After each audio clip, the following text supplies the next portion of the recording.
Thank you, Lord. Glory to Jesus. Salamat, Pastor Ronnie. At dun sa mensahe ng dinala ni Isinir sa atin ni Pastor Ronnie.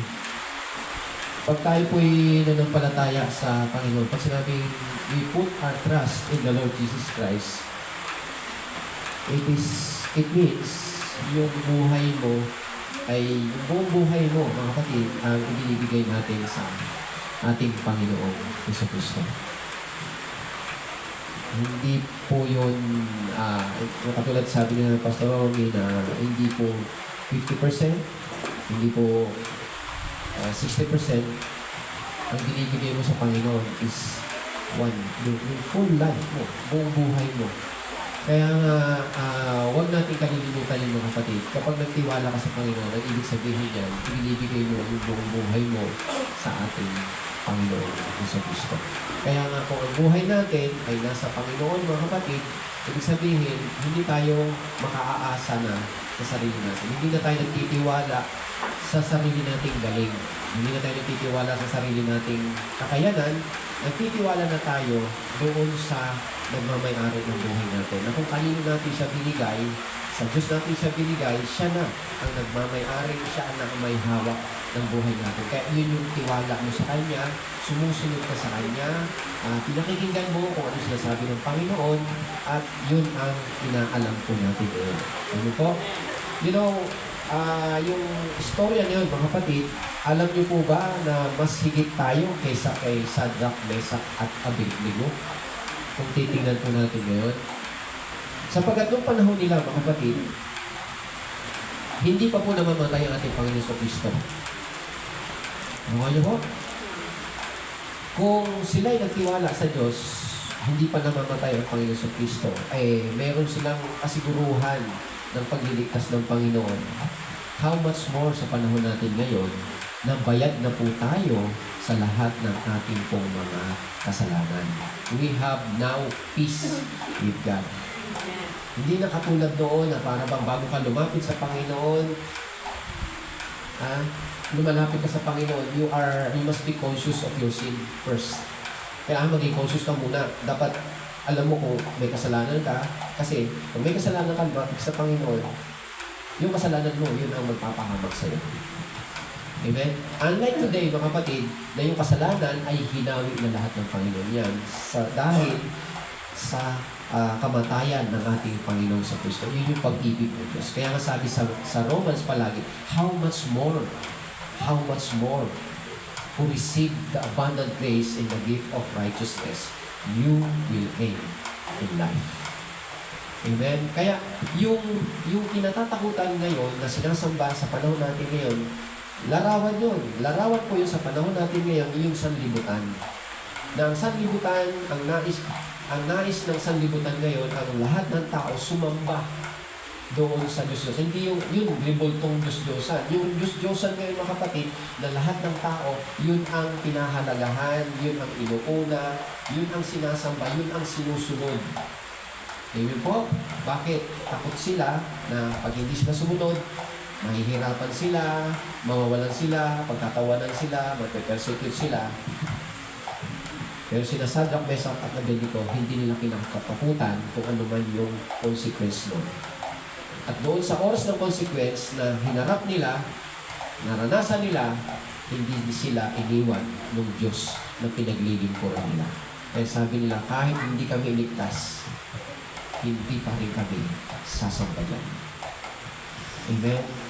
Tayo, pag tayo sumamba sa, ano yung mga sinasabi kong gawa ng sanlibutan ngayon na dapat nating sambahin? Kung ano yung inuuna natin, nandiyan mo ba tayo mga kapatid? Diba sabi niya, put God first. Ayan ang inuna ng tao, yung sarili niya, una-una. Diba?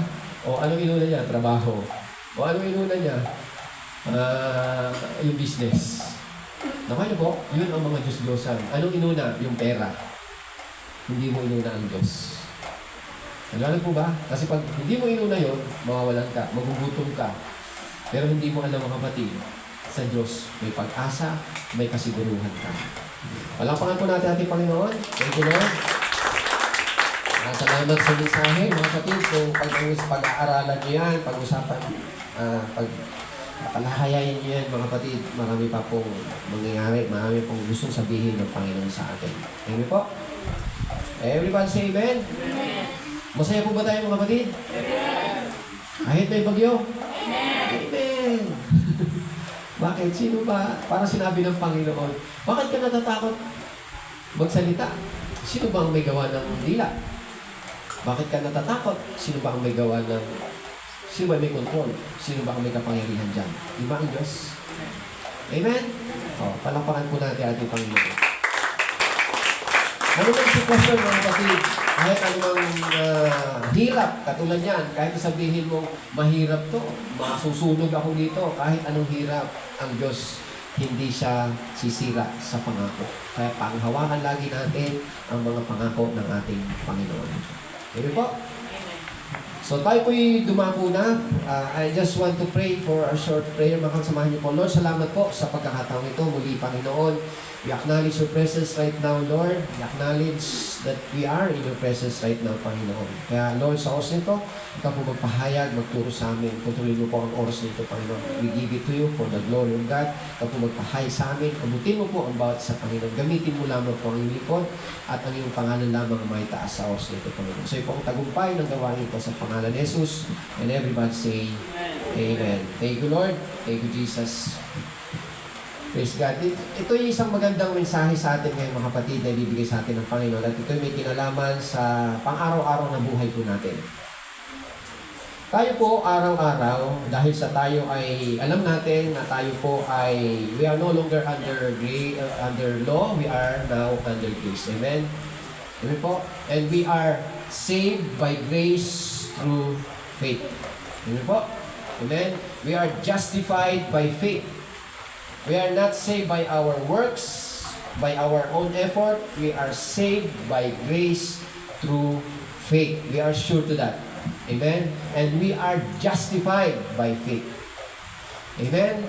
And because we have been justified by faith, we have peace with God. Hindi sinabing you try to have peace. Sabi niya, we have. So, you have it. Don't try to have it. Meron tayong kapayapaan. Pag sinabi kapayapaan, maganda ang relasyon mo. Maganda, you have peace with God. You have good relationship with God. And not just God. He's not just our God. He is our Father in heaven. Amen? Amen po? Amen. Purihin ang Panginoon. Ngunit, sa kabila nito mga kapatid, dahil sa tayo tumatanggap ng mga biyaya na alam natin, na galing sa Diyos, tinatanggap natin yan mga kapatid. Pero sometimes nakakalimutan po natin yung pagiging masipag. Masipag o masino. Ano sa Tagalog? Ano sa English yun? Masipag or in English, diligent. Yung hardworking, nakakalimutan natin yun. Kasi sabi natin, di ba, grace nga, biyaya ng Diyos yan, hindi na tayo dapat nagpapagod. We rest, di ba? We rest. So, unawain natin mga kapatid, gusto ng Panginoon na ang mga anak ng Diyos maging masipag. Everybody say amen? Maging diligent. Meron tayong hard work. Marunong tayong magsumikap, marunong tayong magsikap, hindi sa paraan na alam natin under the law, kundi sa paraan na itinuturo under the grace of God. Amen po? Ang sabi sa Bible, mga kapatid, ang sabi sa Bible, the hand of a diligent makes rich.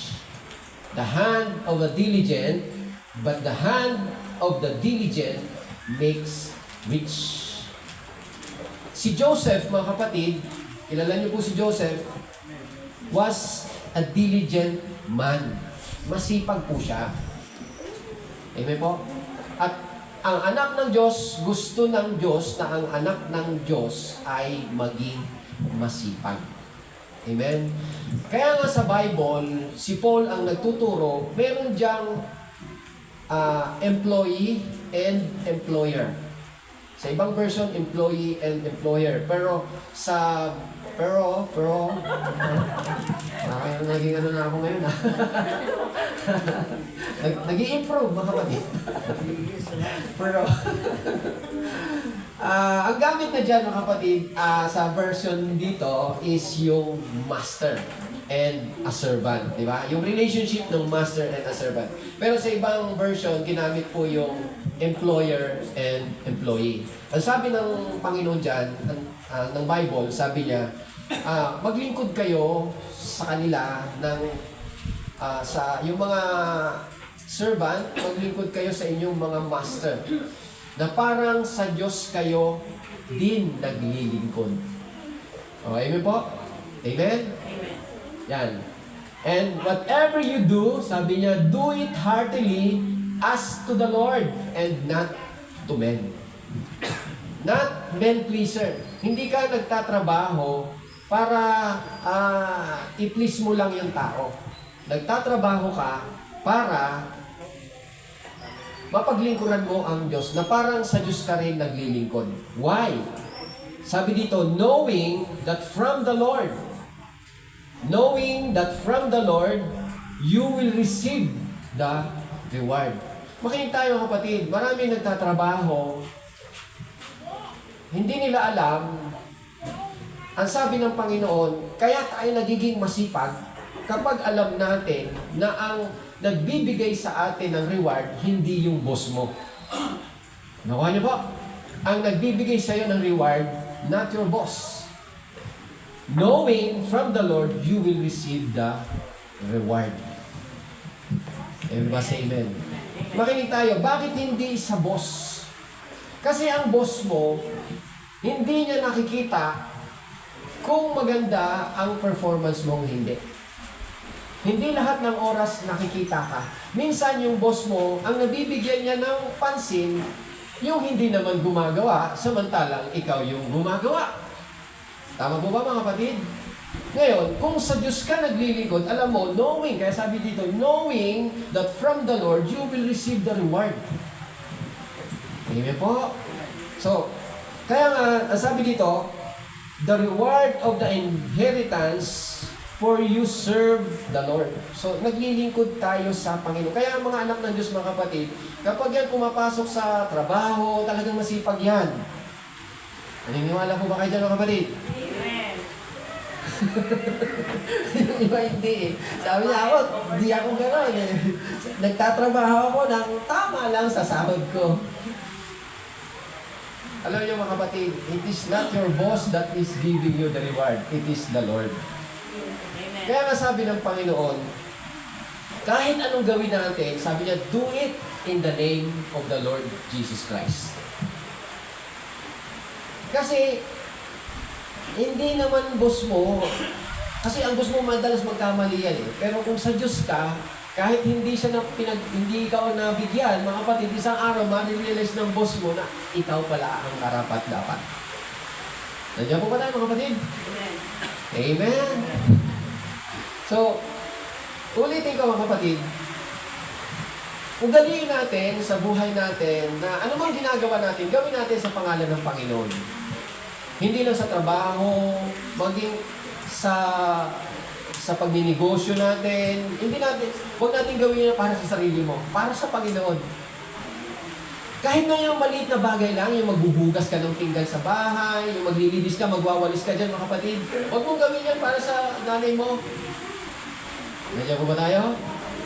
O huwag mong gawin yan para magpakitang tao ka lang dun sa mga kapitbahay, mga sipag pala. Hindi, gawin mo yan sa Panginoon. Amen? At ugiliin nyo mga kapatid na kapag gumagawa ka, ano bang gawin nyo mga kapatid? Sabihin nyo yan. Lord, ginagawa ko to for you. Lord, this is for you. Hello? Anything. Maliit, malaking bagay, gawin yan. Lord, for you, Lord. Kayong dalawa lang ng Panginoon na mag-uusap.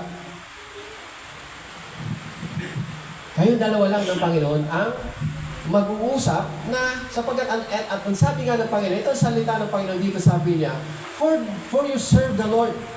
Kaya, ito sabi ng Panginoon dito mga kapatid, bakit ganito? Kasi ang sabi ng Panginoon, alam niyo po ba, ang Bible ay nasulat yan para sa ikabubuti po natin. Amen? Sa Isaiah, sabi ng Panginoon dito sa Isaiah, verse 46, verse 17, chapter 46, verse 17, sabi niya, ito sabi ng Panginoon, "Thus says the Lord, your Redeemer." Sino Redeemer natin? Sino nagtubos po sa atin? Si Jesus Christ. Amen? "The Holy One of Israel, I am the Lord your God, who teaches you to profit, who leads you by the way you should go." Yung line, who teaches you to profit.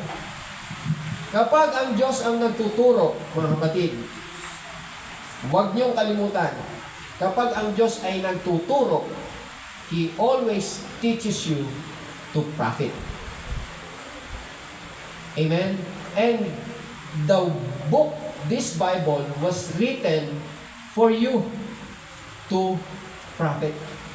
For your success, for your prosperity, for your good. Amen? It is always to teach you to profit. Amen po ba mga kapatid? Amen? Yung tayo gusto ng Panginoon na turuan tayo lagi sa ikatatagumpay ng buhay natin. At kapag ang Diyos ang nagturo ng sa'yo para magtagumpay ka o mag-success ka sa buhay, it is always in every area of your life. Hindi yun, nagtrabaho ka, tinuruan ka ng Panginoon dyan, dito ka lang pag ipaprofit, magkakaroon ng profit, doon lang sa trabaho mo. No, mga kapatid, in every area of your life. Sa pagpapamilya mo, sa trabaho mo, sa relasyon mo, sa pakikitungo mo sa tao, He teaches you to profit. Maliwanag po ba mga kapatid? Amen? Amen. Kaya nga, ibig sabihin, kung tayo ay tinuturuan ng Panginoon, tandaan nyo yan mga kapatid, kung tayo tinuturuan ng Panginoon para tayo ay mag-profit o pakitagalog nga po yung profit dyan sa ano natin, sa Tagalog. Mapapakinabang. Ayun, ha? Ano po? Mapapakinabang. Sa ibang version, mapapakinabangan din po. Ha?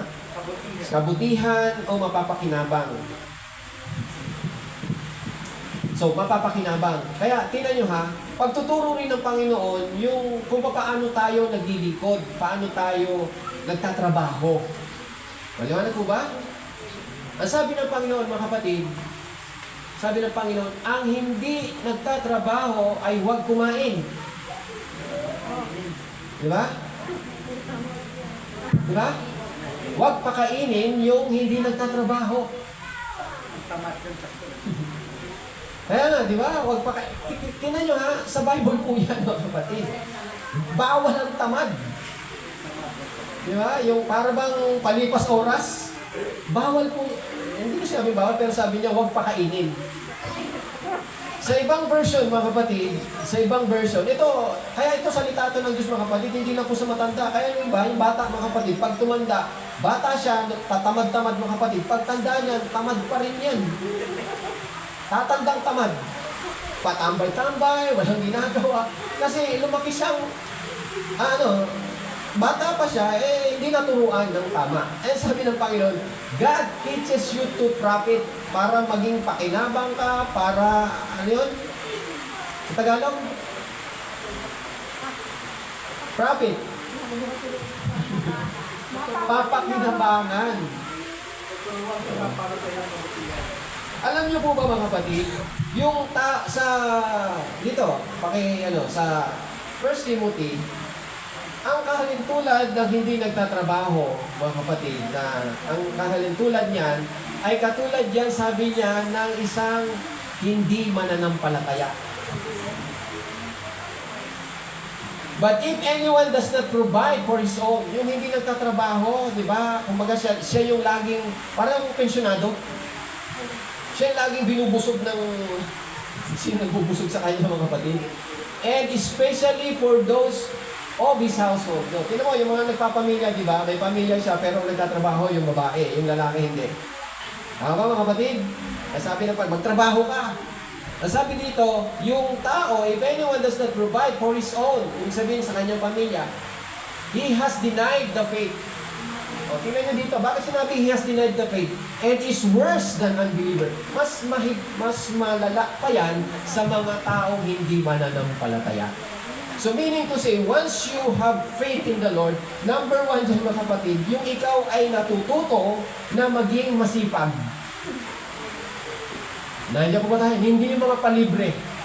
Sabi niya, hindi ko nagagawin to kasi ginagawa na niya eh. Nandiyan po ba tayo? Bakit ba nakangiti ako habang binibis ko ito mga kapatid? So yung iba naman, kayo, naniniwanagan po ba kayo mga kapatid? Amen. Amen. Ano sabi ng Panginoon? Pastor, sabi niya, Pastor, di ba, grace, under grace, sabi niya, ano bang gusto na sa atin ng Panginoon? Di ba yung rest? Di ba? Ako nagre-rest lang ako, Pastor eh. Siyempre, hindi ako nagtatrabaho. Hindi ako mapagod. Rest eh. Sabi ni Lord, I will give you rest. O rest. Ano ba yung rest na tinuturo sa atin, mga kapatid, ha? Kaya nung makilala niyo yung grace, tinanggap niyo yung Panginoon, parang lalo maging tamad. Kasi sabi rest, maling pagkaisip yan, mga kapatid. Ano? Nandiyan po ba tayo? Rest in the Lord, mga kapatid, is not inactivity. Nilagay kayo dito para mabasa po natin. Yung rest sa Panginoon, hindi inactivity. Ibig sabihin yung not doing. No? Hindi ko sinabing rest and do nothing. Alam po ba mga kapatid? Sabi, ay, rest, ay, salamat. No, it doesn't mean that you do nothing.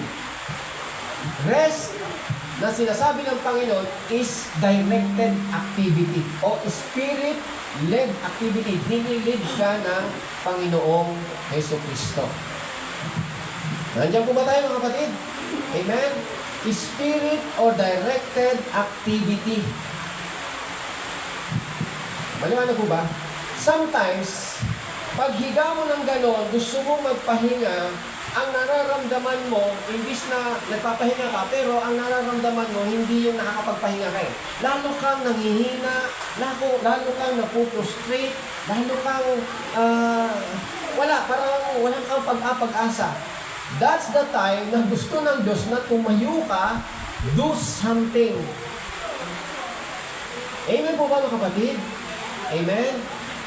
Sometimes mga kapatid, minsan may nakikita na tayong mali, pero hindi natin sinasaway o hindi natin pinagsasabihan. Why? Kasi we show grace. Mabait tayo. Pakita natin yung grace ng Panginoon. But, lalo-lalo na mga kapatid, halimbawa, example, kung may nakikita tayo sa mga anak, sa pagdidisiplina sa mga anak, mga kapatid, hindi ibig sabihin na grace tayo at may nakita tayo, alam natin, nakikita natin yung mga anak natin, mga kapatid na feeling natin parang meron na itong ginagawang hindi tama. Meron na itong natututunan sa labas na hindi naman dapat niya ginagawa. Pero dahil sabi mo sa Panginoon, nasa isipin natin, ay, pakita ko dito yung grace. Patawad, hayaan ko lang, pabayaan ko lang. Pero take note mga kapatid, pansinin nyo, lalo mong hindi siya dinidisiplina, lalo kang napuprustrate. Hindi mo siya sinasaway, lalo kang you feel frustrated. Nandiyan ko ba tayo? Kaya nga sabi ng Panginoon mga kapatid, when you discipline your son, and when you discipline your son, you will have rest. Correct your son, and he will give you rest. So, hindi yung parang pababayaan mo yung anak mo mga, alam mo nang hindi maganda, alam mo nang hindi tama yung ginagawa, pero hayaan mo lang yan. Ay, pakita lang tayo, mabait tayo sa kanila, matino tayong magulang. That is not grace, mga kapatid. Hello? Amen? Ang sabi dito, correct your son, and he will give you rest. Pag sinaway mo siya, pag dinisiplina mo siya, magkakaroon ka ng totoong kapahingahan. Nandyan po ba tayo, mga kapatid?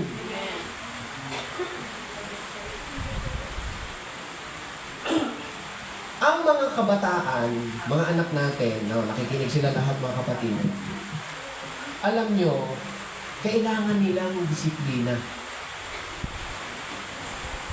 Kailangan nila ng disiplina and they cry for discipline. Nandiyan po ba tayo mga kapatid? They cry for discipline.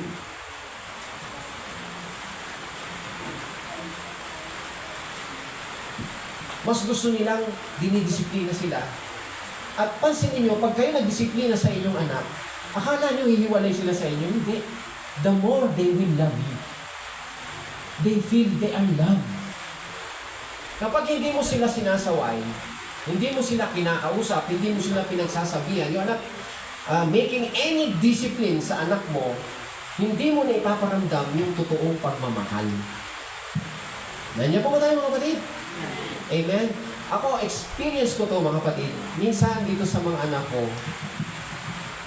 maliit pa yan, nalalaki na sila mga kapatid, di ko na sila kaya, sabi ng anak ko, ng misis ko, mag-asawa pa lang kami, bago pa lang, malalaki na si Justin yan, ganyan. Ngayon, sobrang laki na mga kapatid. Pinapaluin ko yan.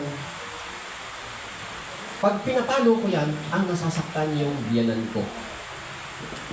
Kahit hindi naman sakit yung palo ko mga kapatid, siyang sakit na sakit. Sabi nila, naku, bakit mo ba pinapalo yan? Sabi niya. Alam niyo mga kapatid, sabi ko, tingnan mo yung anak mo. Pag pinagalitan ko, sinaway ko, tingnan mo kung galit sila sa akin. Hindi. Pagkatapos ko yung paluin o pagalitan, mamaya, dati yan, ganun.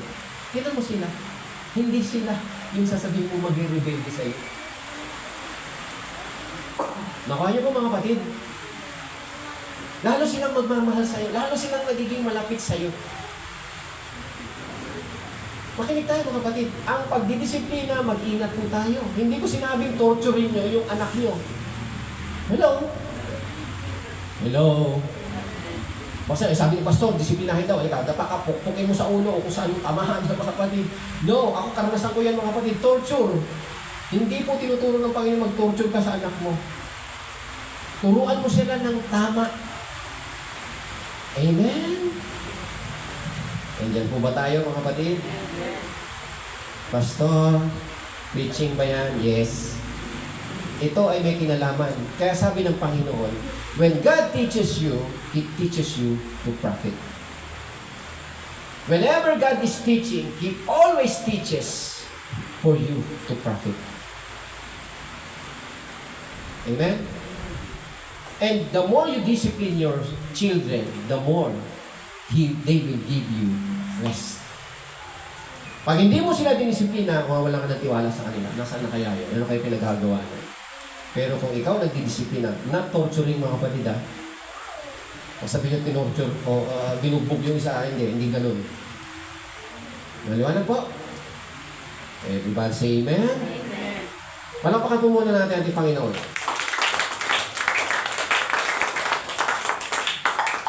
So, tingnan nyo ha, prophet. Alam nyo ba kung gaano kahalaga yung prophet? Pakinabang. Sa mga malalaking kumpanya, nagmi-meeting yan. Sino ba yung mga malaking kumpanya dito? Wala pa. Baka kaya tayo walang malaking kumpanya.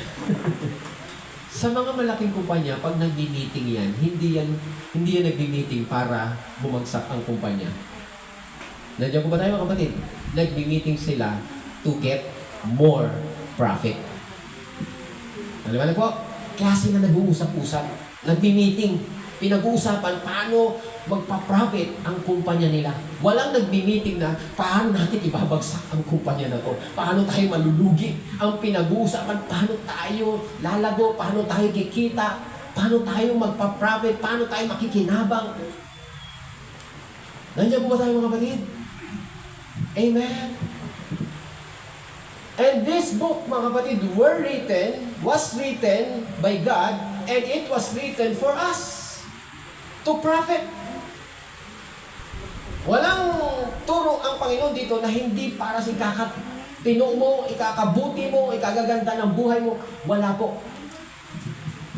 Si Si Joshua na papalit kay Moses, papalitan niya si Moses para mag-leader sapagkat patay na si Moses, mga kapatid. Pangungunahan niya ang 2 to 3 million katao para pumasok sa Kanaan. So, sa isip ni Joshua, mga kapatid, he has full of wisdom, pero nag-iisip siya, nag-aalala siya, sabi niya, paano ko pangungunahan to? Anong gagawin ko?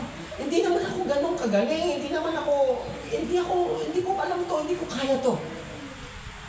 Pero you know what happened? Nung ginagawa niya yun, nung nagtatanong siya ng mga kapatid, ito ang hawak niya. Nandiyan mo tayo. Kaya nga, sabi ng Panginoon, kay Joshua, sabi niya, this book, habang nagbabasa si Joshua, this book, nilapitan siya ng Panginoon, this book of the law shall not depart from your mouth, but you shall meditate in it day and night, that you may observe to do all according to what is written in it. So, ano mangyari? For then, you will make your way prosperous. So, nandun ulit yung reward. You will make your way prosperous. Nandiyan po ba tayo? God is teaching us to profit. At paano gagawin ng Diyos na tayo ay matuturuan? Paano gagawin ng Diyos para tayo turuan? Paano ginagawa ng Diyos na tayo turuan? Sa pamamagitan po ng salita ng Diyos. Through His Word. Through the written Word. And by the Holy Spirit. Na naglilid po sa atin. And it is true from the Word. Ginagawa ng Panginoon yung pagtuturo sa atin sa pamamagitan ng salita dito. Yung mga nasusulat dito, kaya sabi ng Panginoon kay Joshua, Joshua, this book of the law shall not depart from your mouth. Huwag mo yang ihiwalay sa iyong mga bibig. Bagkus, sabi niya, you shall meditate in it. Paano meditate? Yung nagmamatter ka, sinasabi mo lahat yan. Kapag marami kang problema, hindi mo kayang gagawin mo, anong sasabihin mo? Sabi niya, you can do all things through Christ. I can do all things through Christ. I can do this in Christ Jesus. Minamatter mo yan, minamatter mo. May problema ka sa anak mo, ano sasabihin mo? So, sasabihin mo kung ano sinasabi ng Panginoon. Kung anong salita ng Diyos na mababasa mo, sabi niya, go to the book. Go to the book. This book of the law shall not depart from your mouth, but you shall meditate in it day and night. Amen. Amen. Ito yung two main ways ng Panginoon para tayo turuan. Ganito yung pagtuturo ng Panginoon. Two main ways. Through His Word or in His Word. In His Word. Kaya pag sasalita ng Diyos, sabi dito mga kapatid, nothing but the Word can help you. Nothing, pag may problema tayo, nothing but the Word can profit you. Nothing but by the Word can prosper you. Gusto mo magtagumpay ka, huwag mo sabihin na gusto mo lang makapag-asawa o gusto mo lang magkaroon ng trabaho. Whatever you do will prosper. Nandiyan mo ba tayo mga kapatid? At walang sinisino dito. Walang sinisino, bata, matanda. Go to the Word. Sometimes gusto natin magsalita ang Diyos sa atin. Narinig na salita ng Diyos mga kapatid? Narinig nyo na ang salita, ang Diyos na nagsasalita sa inyo? Gusto nyo marinig? Si Joshua, nung sabihin naman, meditate, yung salita ng yung book, yung binabasa niya, yung law doon, yung book of Moses, tama? Nung binabasa niya yon, sabi niya, this book of the law shall not depart from your mouth. So, habang binabasa niya yon, mga kapatid, yung salita ng Diyos, yung written word, yung kay Moses, salita ng Diyos yun, tama mo ba? nung binabasa niya yon, narinig niya yung salita ng Diyos, the spoken word. Tama? Ano yung spoken word doon? This book of the Lord. Sinabi sa this book of the Lord. Ay, ito pala. Nandiyan po ba tayo, kapatid? Sometimes gusto natin marinig ang salita ng Diyos. Paano? Sabi niya, huwag kayo maniwala. Sinabi ng Diyos sa akin, sabi ng Diyos sa akin ganito. Hindi yun totoo, mga kapatid. Ang salita ng Diyos nang gagaling dito. The written word. And when you open this book, para kay Joshua, nung binuksan niya to, it is an open book. It is an open word of God. Nagbubukas ang Panginoon. So the entrance of His word gives life. Everybody say amen? Amen. So meditate on the word of God. Sabi niya, there's nothing, walang makakatulong sa akin. May problema ka sa mga anak mo, sa negosyo mo, ano ang problema mo sa pag-aaral mo, estudyante ka, problema mo, teacher mo, meditate on this word. For then you will make your way prosperous. And then you will have good success. Everybody say amen? Amen. So, number 1, paraan ng Diyos, mga kapatid, is God teaches us to profit. And paano ginagawa ng Panginoon niya, mga kapatid? Tinuturuan tayo through His Word and by the Holy Spirit. Tama po? He teaches us, He guides us. Amen, mga kapatid? Amen? So, sometimes, mga kapatid, sinasabi ng tao na, katulad dito, tayo dito, sabi niya, tao minsan, pabago-bago ang isip eh. Minsan gusto niya makinig, minsan hindi. Diba? Minsan, gusto niya makinig. Kaya sabi niya, pag tinanong, bakit ka nandito? Bakit ka nakikinig? Bakit ka umaten? Ako ay dinala ng Panginoon dito. Ang Diyos ang nagsabi sa akin na dito daw ako. So, sabi ng Diyos, dito ka. Anong masasabi mo sa pangaral? Nagagandahan ka ba? Ay, hindi. Kasi may iba rin akong opinion. Iba yun sa akin. Hindi ka nagagandahan. Hindi ka ba nagiging komportable dito? Ay, hindi. Kaya alam nyo, mga kapatid, walang accountability kapag ikaw pumunta sa ganitong gawain na ang sabi mo ang Diyos ang nagdala sa iyo. Why not just say, gusto kong umating? Gusto kong makinig. Tama ba, mga kapatid? Amen? So, yun yung pagiging totoong tao. Yung pagiging ikaw. Kasi pagka sinabi mong sa Diyos ako eh. Sa Diyos lang talaga ako. Lahat naman yan sa Diyos. Isang araw, mga kapatid, sasabihin sa'yo ng Diyos, umalis ka na dyan. Huwag ka na makinig dyan. Alam nyo kung kailan sila umaalis? Sasabihin ng Diyos sa kanilang umalis sila, kapag sila ay tinuturuan. Kapag sila ay kinukurek. Biglang sasabihin ng Diyos na yon, umalis ka na dyan. Diyan po ba tayo, mga kapatid? Amen. Umalis ka na dyan. Tapos, ba't ka umalis doon? Wala.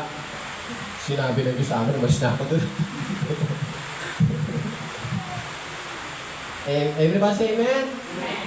Sometimes, ang pagtuturo ng Diyos ay hindi laging yung masaya, hindi laging pleasant, hindi laging maaliwala. Sometimes, may masakit. Nandiyan ko ba tayo, mga kapatid? Sometimes may masakit. Kaya nga, alam nyo, dapat alam natin kung ano ba, paano ba natin malalaman na yung church na yon ay talagang para sa'yo. Number 1, pakibaba. Sinulat ka na, mga kapatid, para hindi na sabihin, no? Agree ba tayo dyan, mga kapatid? Amen. Number 1, para malaman mo na ikaw ay nasa tamang church, kapag nandito ka, you find life. Merong buhay. Pangalawa, nasusumpangan mo ang Diyos dito na nagmi-minister sa iyo. Yung pangangailangan mo, kinakatagpo. Nasasagot.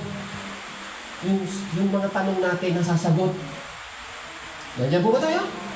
Amen? At bago ka lumabas dito, mas malakas ka. Kung problemado kang pumasok dito, paglabas mo dyan, okay ka. Handa ka. May lakas ka, may pag-asa ka, may buhay ka. Nagtitiwala ka sa Panginoon. Amen? You feel fed. May nakain ka. Ano yun? Yung salita ng Diyos. Merong nangyayaring pagpupuno, pagtuturo, pagpapaunawa, pagpapalakas ng isip, pagpapatatag sa iyo. Merong nangyayari ganun dito. Amen po? At ito, maganda dito, yung number 6, mga kapatid. Yung nararamdaman mo na parang ikaw ang kinakausap ng pastor. Hello? Nararamdaman niyo ba yun, mga kapatid, na si pastor? Hindi niya nasadya yun, mga kapatid, ha? Si pastor, kinakausap ako. Sabi nga, si pastor, tinitira na naman. Hindi ganun yun, mga kapatid. Hindi mo niyo po yung nagsasabi sa inyo. Kapag kayo kinakausap ng pastor dito sa pulpito, ibig sabihin niyan, ako yung ginagamit sa inyo, leader sa church na ito. Kapag ang nagtatayo dito, hindi man lang kayo madakbisan, hindi man lang kayo tamaan, parang hindi nyo lang kinakausap dito. Parang others ako dito. Nandiyan po ba tayo, mga kapatid? Hindi yan ang pastor mo. At kung hindi yan ang pastor mo, maraming churches dito sa Antipolo. Nandiyan po ba tayo, mga kapatid? Amen! Mas magaganda. Hello! Nandiyan po ba tayo? Palapakan muna natin, Panginoon.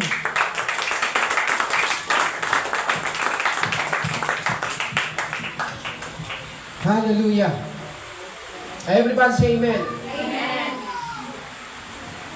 So, alam nyo ba, mga kapatid, na merong nangyari in the Old Testament, isang grupo ito, si Amasai, grupo siya na lumapit kay David.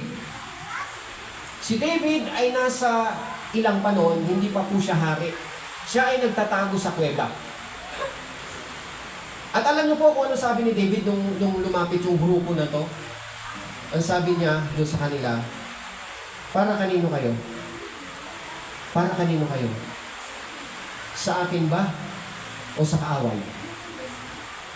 Sa akin o sa kaaway?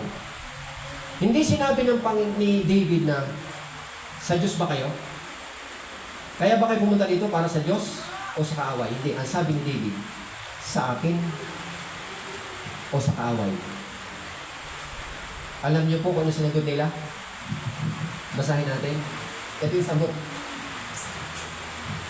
Then the Spirit came upon Amasai, chief of the captains, and he said, we are yours, David. We are yours.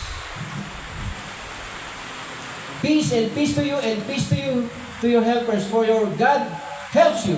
So David received them and made them captains of the troop. Dito tayo mga kapatid.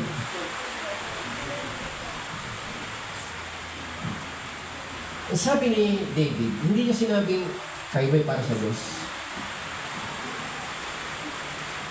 Kaya minsan, isipin natin, masyadong selfish yata si David, masyadong self-seeking. Pero it's not, mga kapatid. It's not. Makinig tayo, it's not. Hindi siya self-seeking. Bakit? Bakit nung tinanong ni David, anong sagot nila? Verse 18, then the Spirit came. Ibig sabihin, yung Espiritu bumaba doon sa tinatanong. Nakuha niyo po ba, mga kapatid? The Spirit, ba't kailangan ng Espiritu para sumagot? At ano sagot? We are yours, David. Hindi na sila, we are for the Lord, David. Nagyawa mo tayo, mga kapatid. Meaning to say, it is not David. It is wisdom and leadership. Yung wisdom and leadership, hindi pinag-uusapan doon yung sa'yo, kundi yung wisdom and leadership. Yung leadership. Nandiyan po ba tayo mga kapatid? Everybody say amen. Hindi mo pwede, hindi sinabi ng Panginoon, sa Panginoon ka ba? Alam nyo, it is not bad. Hindi nagpanggap si David na sa Diyos ba kayo dapat sa Diyos kayo eh? Hindi eh. Are you for me or for the enemy? Amen. Okay, tayo. A good leader should say, are you for me or for the enemy? Why? It is not me, but the leadership and wisdom. Everybody say amen. Palakpakan ulit natin ating Panginoon.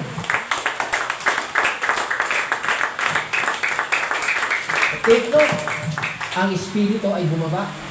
Hindi sila inutusan. Hindi sana, bumaba ang Espiritu. Sabi sa kanila ng Espiritu, sabihin mo sa Diyos ka. Hindi, sabi nila, we are yours, David. We are yours, David. Nandiyan po ba tayo mga kapatid? May confirmation, we are yours, David. Leadership, wisdom. Kaya yung nagsasabing, we are for the Lord. Sabi niya, sa Diyos lang ako. Wala po siyang accountability. Wala siyang responsibility. Yung nagsasabi ng gano'n, mga kapatid. Pwede nang gawin ang kahit gusto niya. Parang ito, atin ako dyan, pag gusto ko, pag ayaw ko, aalis ako. Yeah. Sabi ng Diyos, nandito ako. O ba't nung isang araw, wala ka? Sabi ng Diyos, wala ako dyan. Diba? Walang accountability. There's no responsibility at walang pananabutan kahit sino sa'yo. Kasi sa Diyos ka ba? Okay. Kasi sa Diyos eh. Nandiyan po ba tayo mga kapatid? Walang accountability, walang responsibility. There's no one to be questioned. Bakit itong ng palatata? Ayan na to, ano nangyari dito? Aba mali ko dyan, sabi niya sa Diyos siya, nilalagyan. Walang responsibility, walang mananagot. Nandiyan po ba tayo mga kapatid? Yung pananagutan ang pinag-uusapan po dito. Naliliwanagan po ba tayo? Amen. Everybody say amen? Amen. Bakit ganito? Bakit ganito? Wisdom and leadership. It is because God uses money. Huwag natin kalilimutan na ang Diyos gumagamit ng tao. Tama po? Gagamit talaga siya. Kaya nga, sa wisdom, mga kapatid, alala nyo, si Solomon, si Hari Solomon, mga kapatid, I should say, makinig tayo, in the church environment, sa church environment, mga kapatid, kung tayo po ay nag-iisip na makipaghiwalay sa asawa mo, hindi mo yan gagawin sa sarili mo lang. Kukonsulta ka sa another na tao na mag-asawa at tatanungin mo kung tama yung ginagawa mo o gagawin mo. In the church environment, hindi ka magdidesisyon sa sarili mo. You will consult other believer. You will consult counselor. You will consult leader. You will consult the pastor. Why? Bakit ka kukonsulta sa pastor? Bakit ka magkukonsulta sa leader? Ibang mga leader ng church? Bakit? Because God uses people. Nandiyan po na mga kapatid. Ginagamit ng Diyos ang tao.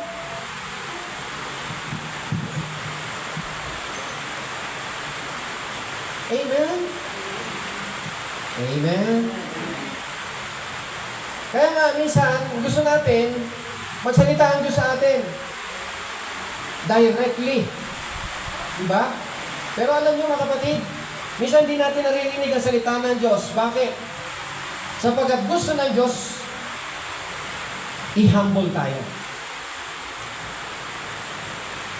Gusto ng Diyos turuan tayo. Mag-humble. Maging humble. Gusto ng Diyos, Turuan tayo maging humble, maging humility. Gusto ng Diyos maging teachable. Matuto tayong nakikinig. Matuto tayong humihingi ng tulong sa iba. Amen? Amen? Yung maging teachable tayo. Yung natuturuan tayo, hindi tayo parang nandito tayo pero teachable ka. Alam niyo yung pagiging sinasabing humble? Kung sa simpleng salita, ano ang sinasabing humble? Ano ibig sabihin ng humble, mga kapatid? Ha? O, ano yung mapagkumbaba? Yung mapagkumbaba ba, alipin? Hindi. Yung pag sinabing humble ka, willing kang matuto. Baka niyo po, at willing kang mai-correct. You are willing. That is humility. Kung gusto mo lang matuto, ayaw mong i-correct ka, that is not humility. You just want to gain more knowledge at ikaw na ang magmamalaki. Liwanag po ba, mga kapatid? Nandyan po ba tayo? Amen po? So, God, sometimes, kaya nga tayo, hindi natin minsan naririnig ang salita ng Diyos sapagkat gusto ng Panginoon yung maging teachable tayo. Amen po? Yung may nagtuturo sa atin, hindi yung sabi mo, ito, sabi ng Panginoon sa akin ito gagawin ko ito. Pero mamukat-mukat mo, mga kapatid, isang araw ikaw mapapahiya. Hindi naman pala. At wala accountability. Amen po? Amen. So, ang totoo yan, tingnan nyo dito, mga kapatid, si Solomon, tingnan nyo dito si Solomon. Si Solomon, mapapansin nyo sa chapter 3, di ba siya yung matalino, yung binigyan ng wisdom ng Panginoon. At wala na, nandito ba yun? Sa chapter 3, verse, 3. Ayan.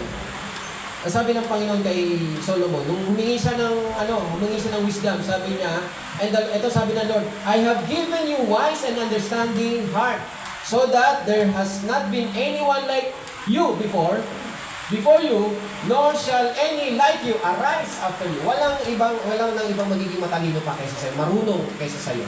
Pero, ito yung chapter 3, di ba? Siya yung pinakamatalino, mga kapatid, sa buong, nung oras yung panahon niya, no? Kasi, wala nang lumitaw na matalino katulad ni Solomon, kundi ang ating Panginoon sa Kristo na. Okay po? So, nung panahon niya siya. Pero, pansinin nyo, sa chapter 4, anong mababasa natin dito? Matalino na, nandun ang understanding ni Solomon, mga kapatid. Pero sa chapter 1, mababasa nyo dito, yung account, pinag-uusapan dito, alam nyo po kung ano, yung mga minister ni Solomon doon sa kanyang gobyerno. Yung mga minister niya, meron siyang mga minister.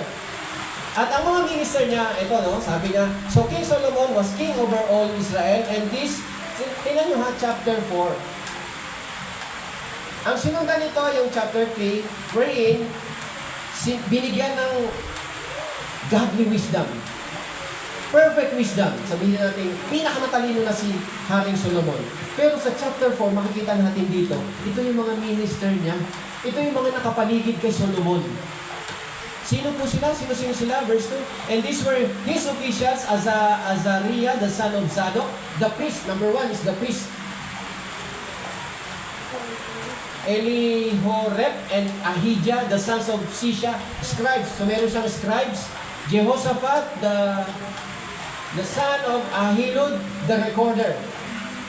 And then priest. Azariah, the son of Nathan, over the officers. Sabud, the son of Nathan, a priest and the king's friend. O, dito tayo mga kapatid. Ano ibig sabihin dito? When you have wisdom, katulad ni Solomon, nung siya nagkaroon ng wisdom, ang unang-unang ginawa niya ay yung inipon niya, yung mga sarili niya, at hinayaan niya na sila ay mapaligiran siya ng mga wise men. Nakala po, wise men ito, priest. Inuna niya, priest. Priority niya, priest. Nandun yung mga scribes, nandun po yung recorder o reminder, remember. Na ibig sabihin, kapag nag-uusap-usap sila mga kapatid, may agasulat, may sekretary, yung scribe kasi sekretary yan eh. May recorder mga kapatid, para i-remind. Kung ano na pag-usapan, i-remind. Nandiyan mo ba tayo mga kapatid? Hindi yung kawalan, yun ay wisdom. Tama po ba tayo mga kapatid? At Doon sa mga wise na yun, mga kapatid, isa po doon ay friend. Ano ibig sabihin nito? Gusto ni Solomon na mapaligiran sa, he has a wisdom na nag-lead, mga kapatid. Gusto niya, mapaligiran siya ng marunong, mga wise men. Itong mga wise men na to, ito yung pwedeng magsalita, pwedeng mag-advise, pwedeng mag-usap sa kanya, mag-remind sa kanya. Nandiyan po ka na, mga kapatid. Kapag ikaw ay wise man, katulad ni Solomon, mga kapatid, hindi mo hahayaan na mabaliwala ang lahat ng bagay. Gusto mo maayos lahat, makuha mo lahat. Hindi mo ititake for granted, okay, kaya-kaya ko to, kaya-kaya ko to.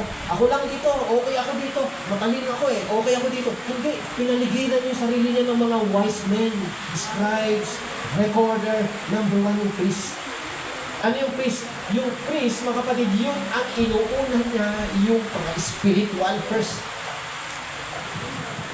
Amen po ba tayo, mga kapatid? Everybody say amen. Lahat ng naliliwanagan, magsabi ng amen.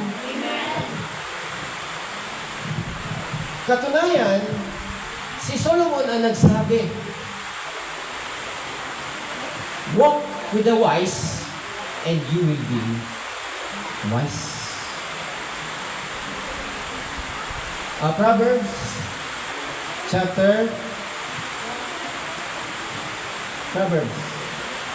Kasunod lang po yun.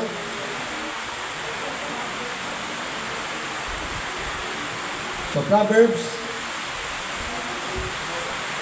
13 verse 20. He who walks with a wise man will be wise. Everybody say amen.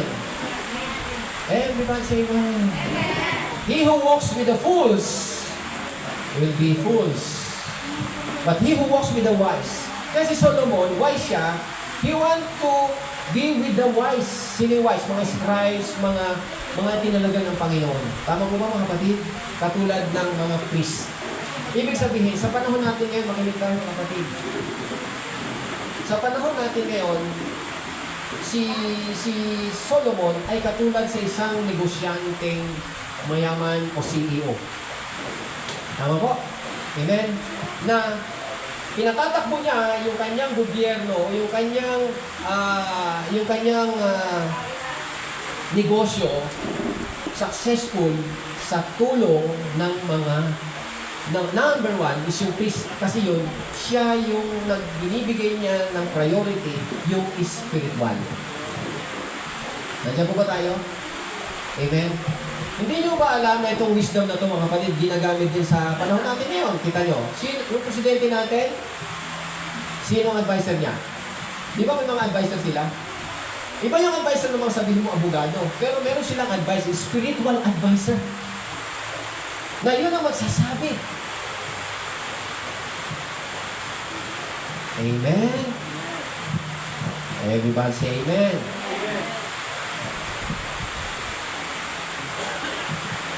So, si Solomon, kung titingnan natin sa panahon siya na yung pinakamayaman ngayon, kung meron man tayong kilalang pinakamayaman ngayon, mga kapatid, siya yung pinakamayaman ngayon, kumbaga sa Sun-In, mga kapatid. Sino yung pinakamalaki ang Sun-In ngayon na senador? Si Presidente, hindi pa niya binibigay Sun-In niya. Sino yung may-ari ng subdivision? Yan, di ba? Si Villa. Di ba?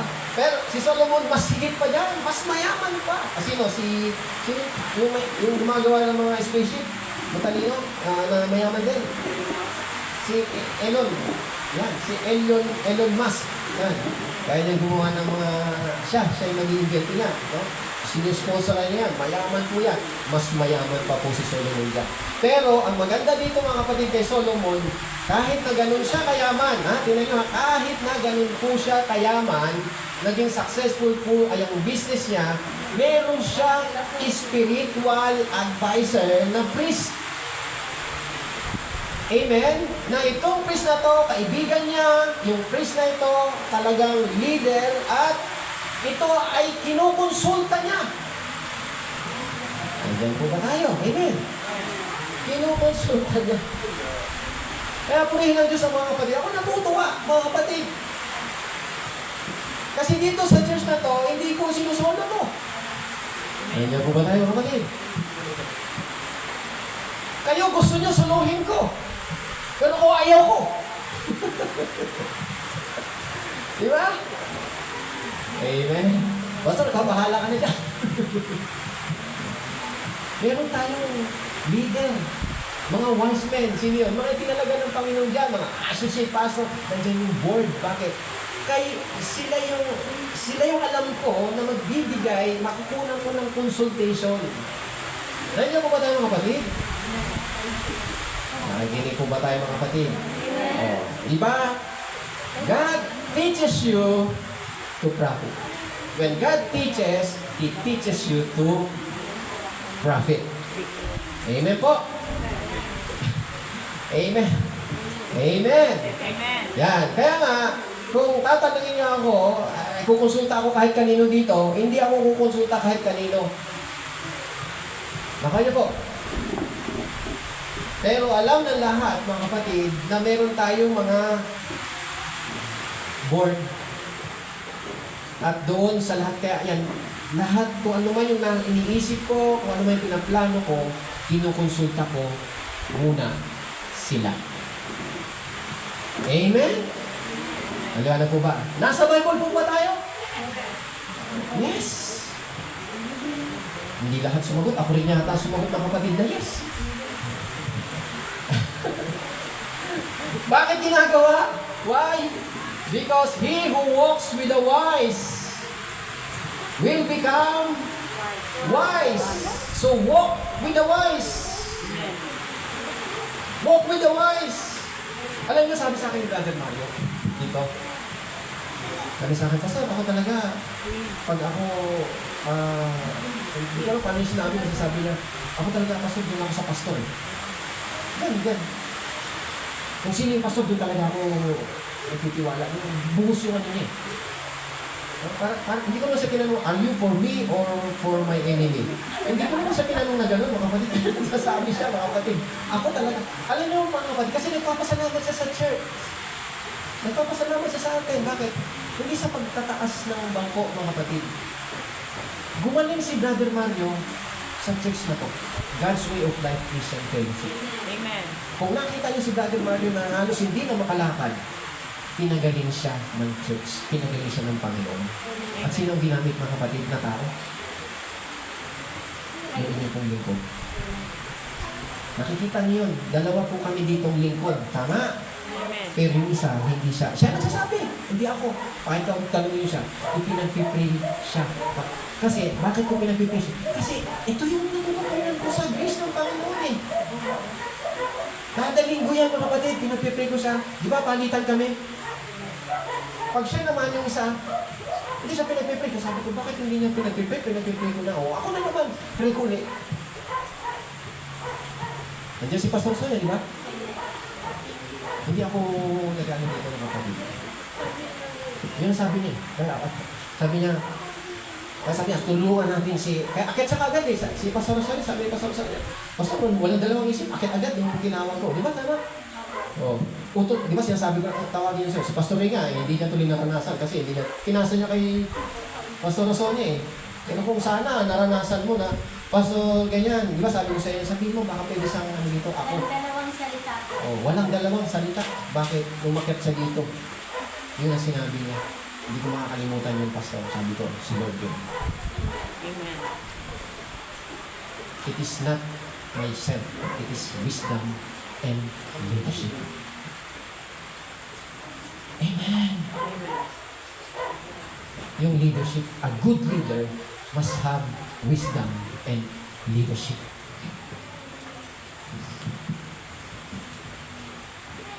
Everybody say amen? Amen. So, maraming, walk with the wise. Kasi, kaya ko sinasabi yun, tama yung kaisipan ni Pastor, Brother Mario eh, yung pastor to eh, hindi, huwag yung tingnan kasi, alam niyo, pag tinignan niyo ko, walang laman ng bulsa ko. Meron ako dito susi. Kaya, madidismaya kayo sa akin. Pero ang sabi ng Panginoon, mga kapatid, Di ba? Sabi ng Panginoon, maglingkod kayo sa nanininuno na parang sa Diyos kayo. Maglingkod. Why? Because knowing that the Lord will reward you. Hindi si Pastor magre-reward. Yung Lord. Amen. Hindi ako pinaglilingkuran nyo, yung Lord. Amen. Mali ko naman pag nandun ako sa baras, mali ko anong gagawa nyo dito. Ang Diyos ang nakakakita. Amen. Hindi ko kayang gawin yun. Kaya serve as if you are serving the Lord. Knowing that the Lord will reward you, the inheritance for you serve the Lord. Kaya hindi na yung paglilingkod sa trabaho. Ako nasasabi ko kasi ako nagtatrabaho mga kapatid eh. Nakikita ko yung mga kasama ko eh. Nagre-reklamo. Oh, walang ganito, walang ganyan. Sabi ko, trabaho lang ako. Para sa Panginoon to eh. Yun ang tinuro sa akin ni Lord eh. Hindi ka nag-iisip, hindi ka nagre-reklamo, trabaho.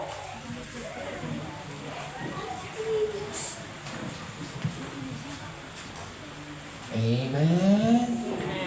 Kaya ko sa atin, magtrabaho kayo, hindi sa boss, sa Panginoon. Knowing that the Lord will reward you. Kaya magugulat ka, sabi niya, you will make your way prosperous. And then, you will have good success. You know, good success, mga kapatid, hindi yung mawawalan ka ng pamilya, hindi yung mawawalan ka ng kalusugan. Good success, nandun lahat sa iyong pamilya mo, yung kalusugan mo, masaya ka. Hindi yung nagtitiis ka. That is good success. Nandyan, kasama mo sa ministry, kasama mo sa church. Ano na po ba? Everyone say amen. Amen. Palakpakan natin ang Panginoon. Pastor, hindi ako naniniwala dyan. Sa mga yung nagsasubmit, yung nagpapasakop, yung sumusunod, di ako naniniwala dyan.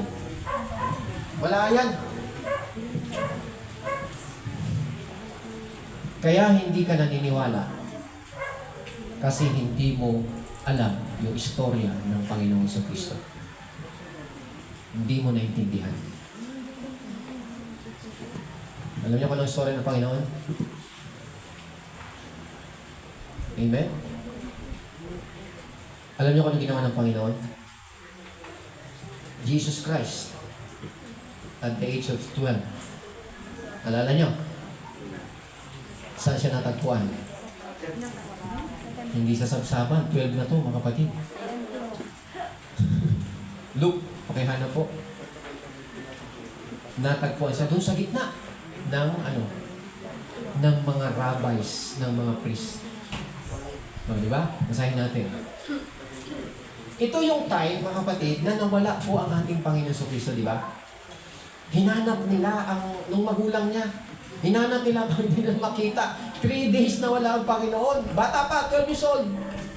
Pero ang Panginoon, at the age of 12 years old, nandun siya sa gitna. Tingnan niyo kung saan pwesto ang Panginoon. Laging nasa gitna. Always put Him in the midst of your life. In the midst of your family, in the midst of your business, in the midst of your studies, in the midst of your work, in the midst of your relationship, lagi mong ilagay ang Panginoong Jesucristo sa gitna ng buhay mo, sa gitna ng puso mo. Amen. Because He wants to stay there. Ang sabi dito mga kapatid, it was that after 3 days, they found Him in the temple, sitting in the midst of the teachers, both listening to them and asking questions. Tingnan nyo, ito yung glory, ito yung beauty ng Panginoon Jesucristo. Ano yung beauty ng Panginoon Jesucristo dito mga kapatid? Si Jesus Christ, 12 years old pa lang. Sino ang 12 years old dito? Gran. Si Janil. Elijah. Ito ba yun? Isaiah. Jeremiah. O sino yan? Ha? Si Ivan. Di ba? Nasaan ang Panginoon? Natagpuan. Doon. Hinahanap ka na ba ng nanay mo? Alam ba na nasa bahay ka ng Diyos? Amen. Ito yung beauty ng Panginoon. ginagawa ng Panginoon. Alam niyo ba ang Panginoon? He was full of wisdom. May karunungan siya, pero alam niyo itong maganda. Hindi siya nangangaral. Hindi pa panahon para mangaral. Tama po ba? So, hindi ka panahon para mangaral. Ano naman ang ginagawa niya? Hindi ka pwede mangaral. Nandun siya sa gitna. Anong ginagawa? Nagtatanong, nag-aalam, at sumasagot pag tinatanong. Tama po ba? Amen. Ayun yung beauty. Bata pa, 12 years old, nagtatanong na, nag-aalam, sumasagot pag tinatanong. Hindi naman tinatanong, sagot ng sagot. Amen.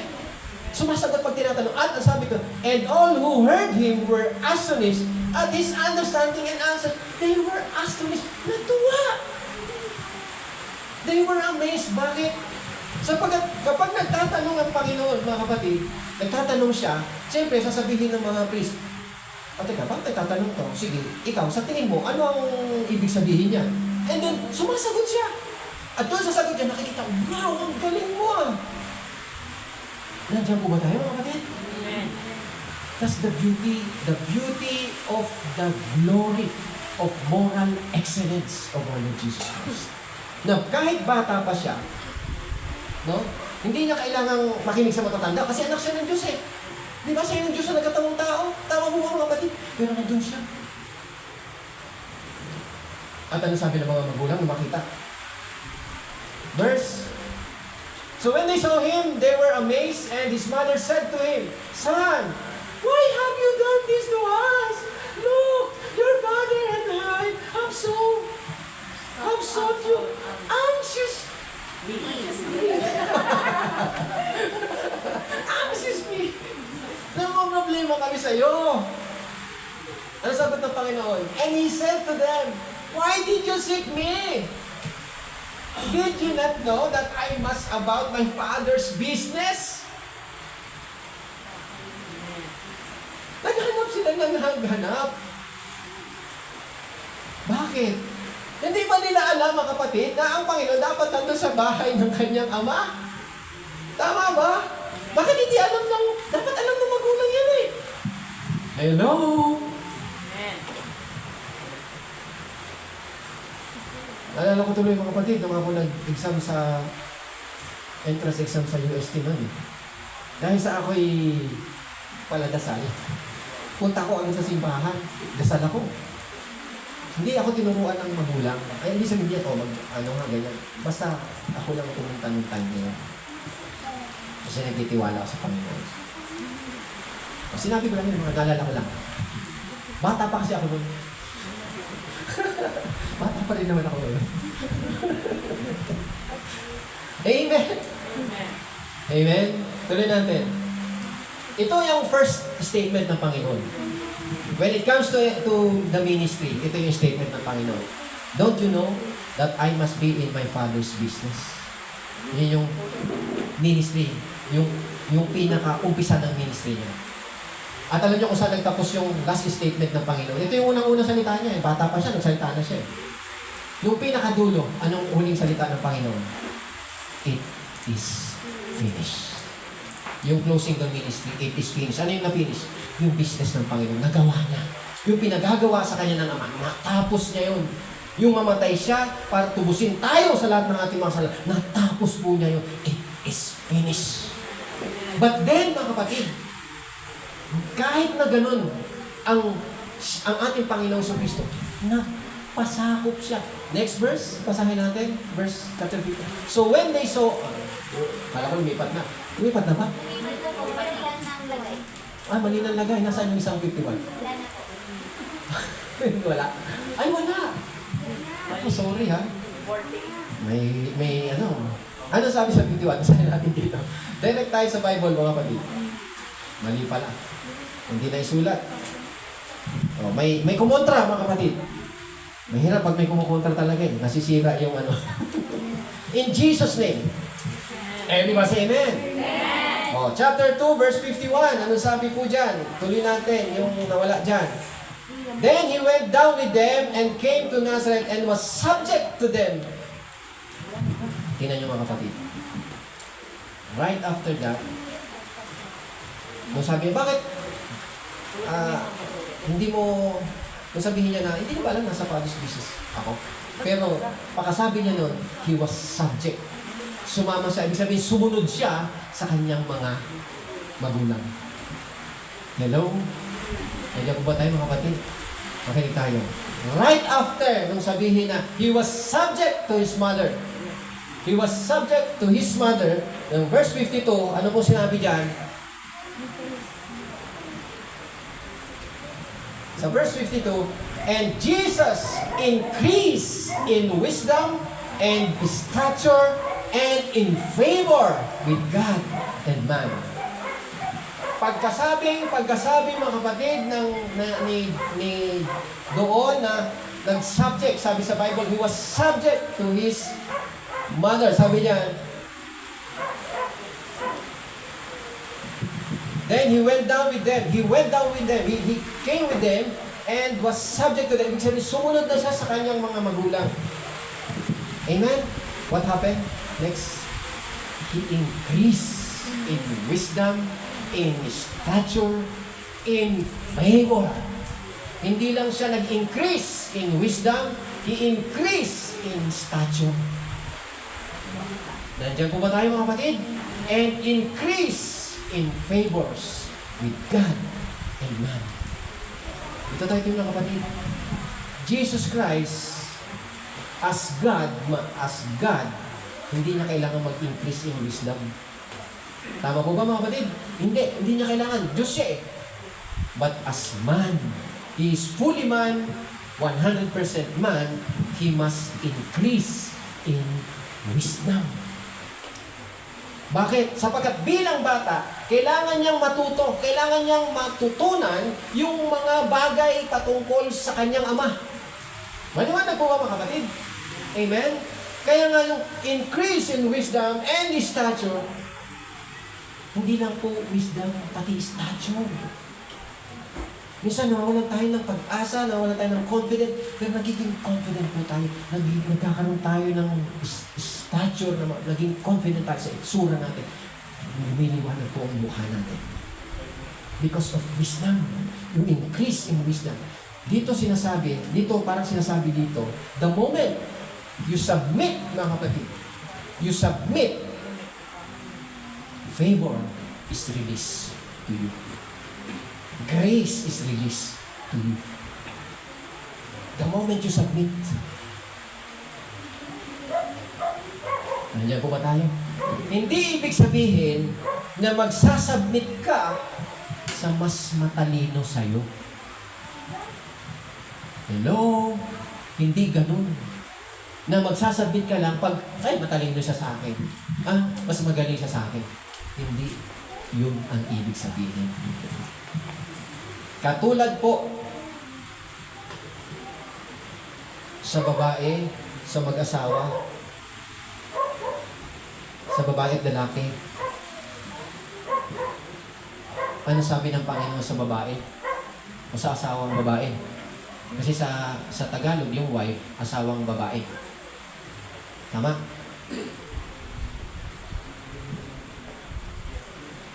Pero sa English, yung babae, woman. Pero yung may asawa, wife na po yun. Yung married, wife, di ba? Ang sabi ng Panginoon sa babae, sa may asawa, sabi niya, wife, submit to your husband. Wife, submit to your husband. Ano po? Amen? Hindi ibig sabihin na ang babae mag-submit sa lalaki, ang ibig sabihin, mababa siya. Nakuha niyo po? Amen? Na para bang talagang down ka. Sa panahon ngayon natin, mga kapatid, na babalitaan natin ang mga babae gumagawa na ng gawain din ng lalaki. Tama po ba, mga kapatid? Amen? And gusto lang ipatunayan na sila kaya din nila. But there is no inequality. Sa Diyos, mga kapatid, wala pong inequality na ibig sabihin, wala pong mababa, walang mataas. Lahat po tayo ay pantay. Pantay. Pero bakit sa Bible, ang unang kinakausap ng Panginoon patungkol sa mag-asawa ay ang babae? Woman or wife, submit to your husband. Si Paul sa Ephesians, woman or wife, submit to your husband. Si Peter, sabi niya, wife, submit to your husband. Laging babae. Why? Because, hindi nyo alam, because woman is smarter than men. Duh. Duh. Hello. Wow. Maging si Satanas, alam niya na itong babae, pag kinausap ko, mas madaling makakaintindi. Tama ba mga kapatid? Madaling na kumbinsi. Pero yung lalaki, kung kukumbinsihin niya yun, Mahirap. duh.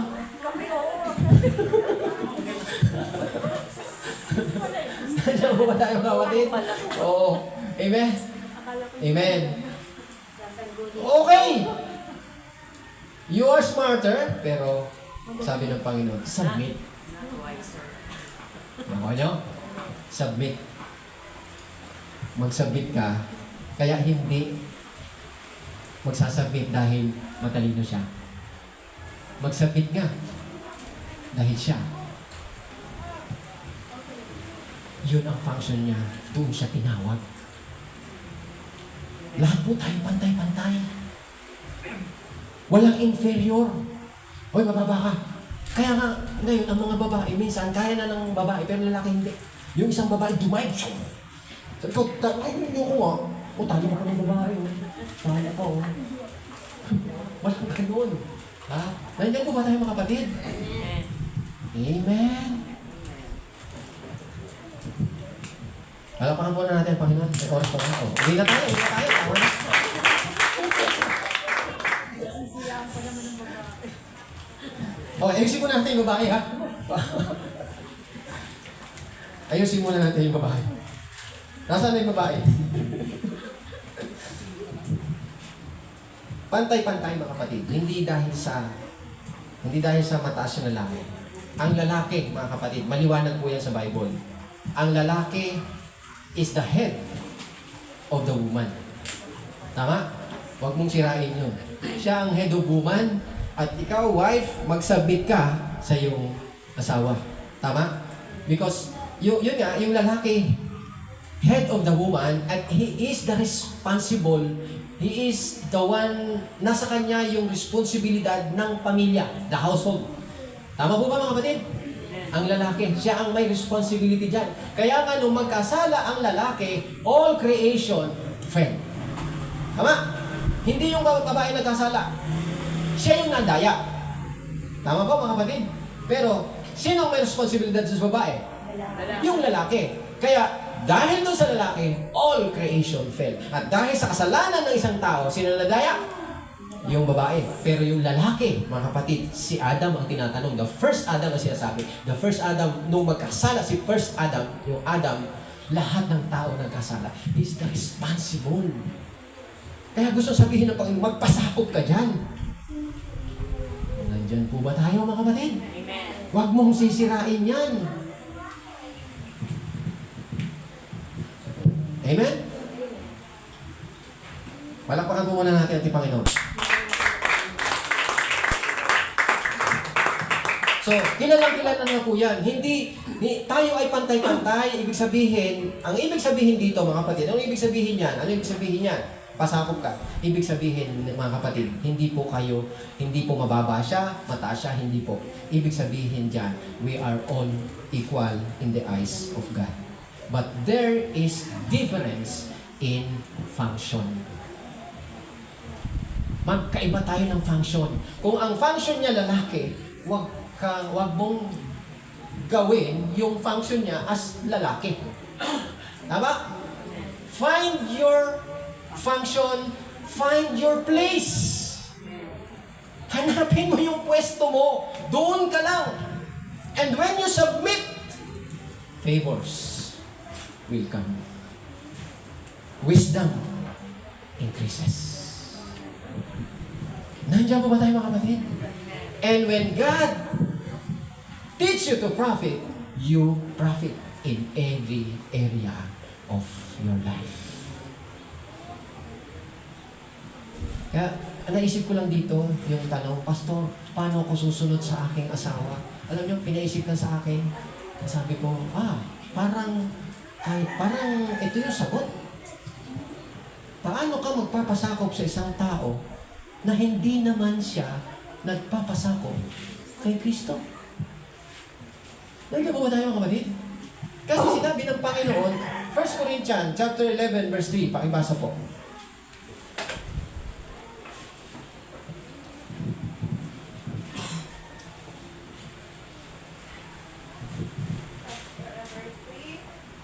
Datapwat, ibig ko na inyong maalaman na ang Pangulo ng bawat lalaki ay si Kristo. Ang Pangulo daw ng ano? Lalaki. Si Kristo, the head. Be man. Yung mga lalaki dito, taas ang kamay. Taas nyo. Kayo talaga, no? Sabi, ayoko pastor. Bakit? Hindi ka lalaki. Tataas lang. Be man. Pakalalaki ka. Pakalalaki kayo. Be man. Huwag yung sa Diyos doon, sa Diyos. Hindi. Sabihin mo kung bakit ka nandito. Gusto ko. Hindi, sa Diyos. Sa Diyos ako. Ano sabi ni Pastor? Nay, okay, pero meron din akong iba. Okay, no? Be man. Jesus Christ is a man. Perfect man. Pakalalaki. Lahat ng lalaki, magsabi ng amen? Amen. Mahina, no? Parang, duh! Duh! You are responsible. Whatever it is, you are the responsible in your household. Pakituloy po, Sister Annalisa. At ang Pangulo ng babae ay ang lalaki. Pangulo. Pangulo ng Pilipinas. Nang babae ay? Lalaki. Magpakapangulo. Next. At ang Pangulo ni Kristo ay ang Diyos. Sino ang Pangulo ng lalaki? Ayan, si Kristo. So, ibig sabihin, kung ang Pangulo ng lalaki si Kristo, bilang lalaki po tayo, kilalanin natin yung ating Pangulo. Alamin natin. Sumunod tayo sa Pangulo natin. Tama ba? Kaya tama yung mga lalaki dito na nandito na nakikinig ng salita ng Diyos. Amen. Palakpakan natin, mga lalaki, yung sarili natin. Amen. Hindi na yan, Naliwanag po ba, mga kapatid? Amen. So, sabi ng Panginoon, we are all equal. Makinig tayo. Different function. Different function. Function mo yan eh. Gawin mo yan. Nakuha po ba natin mga kapatid? Ibig sabihin nito, pag sabi equal, katulad nito, lahat tayo dito ay iisa po tayo sa mata ng Diyos. We are all justified by faith. We stand on the same ground. We are all in Christ. We are all righteous in Christ. Amen po? But we have different functions. Katulad ko, ako ginagampanan ko yung function ko. Tama po ba? And every one of us, hanapin natin yung function natin. Find your place. And find your function. Kampanan mo yun. At yun ay paglingkod natin sa Panginoon. Amen. Palapakan natin, Panginoon. Praise God. So, patawad po ako ng isang oras pa. Pero alam kong hindi kayo papayag. Tayo po lahat, mga kapatid, tayo tumayo. Praise God. Purihin ang Panginoon. We are all equal, mga kapatid. And we have different functions. Find your function in the Lord. Find your place in the Lord. Ang mga babae, sabi diyan, para silang mga alam nyo kung anong gusto ng Panginoon sa babae? yung ingatan sila ng lalaki. Kaya sabi niya, man, husband, love your wife. Pahalagahan mo ang babae. Katulad yan, mga kapatid, ng alahas o kagamitan sa bahay na hindi natin palaging ginagamit. Itinatago natin. Tama po ba? Hanggang ngayon, ang gusto ng Diyos, pahalagahan ng babae. Maliwanag po. Kailangan pa rin ng babae na kapag umakit yan sa hagdan, inaalala yan. Nako niyo po. Amen. Huwag kayong maniwala doon sa yung babae kayang ganito, kayang ganyan. Pumapasok kayo sa ilalim ng makina. Yan. Sumusulong yan doon. Kasi nagwi-welding pa yan. Lalaki na rin. Umakit sa bubong. Yan, may mga ganyan pa. Di ba? Alam niyo, ang babae parang precious siya. Na hanggang ngayon, gusto ng Panginoon sa babae. Kailangan pagbuksan mo rin siya ng pintuan pag siya papasok. At yung mga lalaki, pag kayo nasa MRT, tumayo kayo. Pag nakita niyo ang babae, gusto ng Diyos yun. Binibigyan niyo sila ng importansya. At kayo namang babae, pag inalok kayo ng gano'n, huwag niyong sabihin, anong palagay mo sa akin? Hindi ko kaya tumayo. Kaya ko rin. Huwag niyong gagawin yan. Ayun mo ba tayo mga kapatid? Enjoy niyo yan. Naman niyo mga kapatid? Enjoy niyo yan kasi ganun ang trato ng Panginoon dyan. Kaya sabi niya, lalaki, mahalin mo ang iyong asawang babae. Katulad ni Kristo, na inalay niya ang kanyang buhay para sa iglesia. Gaano kamahal ni Kristo ang iglesia? Dapat malaman niyo ng mga lalaki. Amen. Na kaya mo, gagawin mo lahat para lang sa babae na ibinigay sa iyo ng Diyos. Sabi kanina, ang pinag-isa ng Diyos, huwag paghiwalayin ng tao. Hallelujah. Alam niyo, this is the wisdom of God. This is the beauty of our God. Kaya na-explain, alam natin yung ginagalawan natin. Walang mababa, walang mas. Lahat tayo pare-pareho. So sa mga babae, pag may nag-alok na mag-upo, upo lang. Tama. Pag nagbubuhat ka, may tumulong sa'yo, ibigay mo. Huwag mo sabihin, sa tingin mo, hindi ko kayang buhatin to. Huwag niyong i-contest. That's how God wants. Yan ang gusto ng Panginoon sa mga lalaki. At yan din ang gusto ng Panginoon sa mga babae. It's a love. Loving one another. Kaya ang lalaki sabi, love. Bakit yung babae hindi sinabing love your husband? Hindi niya sinabi. Kasi madali nang makagets yan, mga kapatid eh. Pag pinaupo mo yan, mahal na mahal ka na yan eh. Ganyan po ba tayo? Pag pinagluto mo yan, mga kapatid, mahal na mahal ka na yan. So, sa mga lalaki, bahala kayo kung paano nyo mahalin ang inyong mga asawa. Pero, ganun ang nais ng Panginoon sa atin. At hindi pa po tayo tapos. Maraming ihayag ng Panginoon. Sabi ng Panginoon, when God teaches, He always teaches you to profit. And when God makes you profit, He profits you in every area of your life. Amen? Lahat na nakaunawa, magsabi ng amen? Thank you, Jesus. Taas po natin mga kamay, Lord. Salamat po. Salamat, Lord. Hallelujah. Kung meron ba sa atin, gusto niyang, hindi pa niya nakilala ang Panginoon, hindi pa niya tinatanggap ang Panginoon, pero gusto niya siya na ay gawin niyang Panginoon at tagapagligtas. Mananalangin ako. para sa iyo. Sumabay ka, saan ka man naroon. Father in heaven, thank you for your Son, Jesus Christ. I believe that He died at the cross